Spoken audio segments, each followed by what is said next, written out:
Hello friends, जय माता दी। आप सबको मेरा प्रणाम है। तो आइए मैं आप सबके लिए एक बहुत ही प्यारा बेटी गीत लेकर आई हूँ। दर्द भरा बेटी गीत है, स्किप नहीं कीजिएगा। तो आइए सुनते हैं।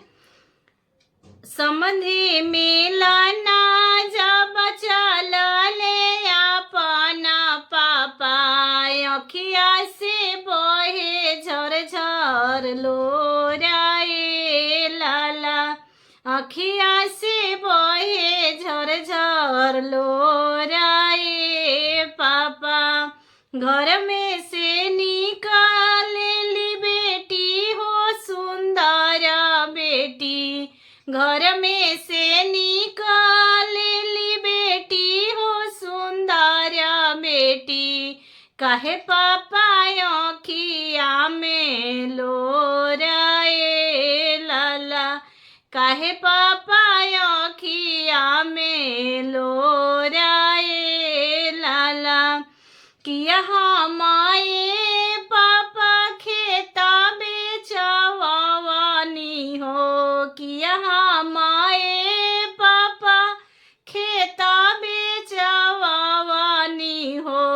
किया कैनी पाई जाऊ धाराए लाला, किया कैनी पाई जाऊ धाराए लाला।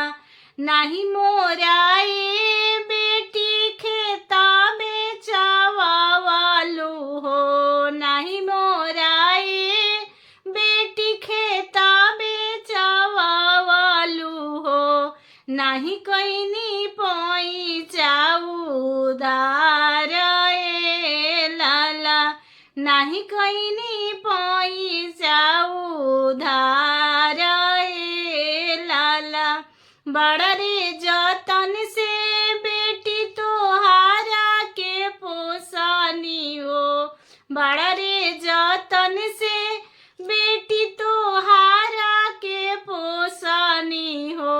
एही लागी बहे झर झर लोराए लाला, बड़ा रे जतन से बेटी तोहा के पढ़वानी हो।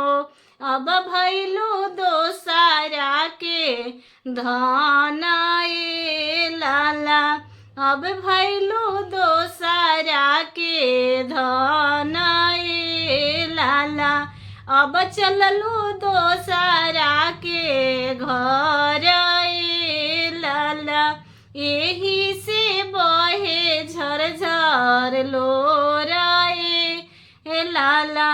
समधि मिलना जब चलले अपना चाचा, अखिया से बहे झर झर लोराए लाला। घर में से निकली बेटी हो सुंदर बेटी, काहे चाचा अखिया में लोराए लाला। बड़ा रे जतन से बेटी तोहारा के पोसानी हो। अब चललू दोसारा के घर लाला। गीत अच्छा लगे तो आप लोग अपना आशीर्वाद दीजिए। Thank you so much.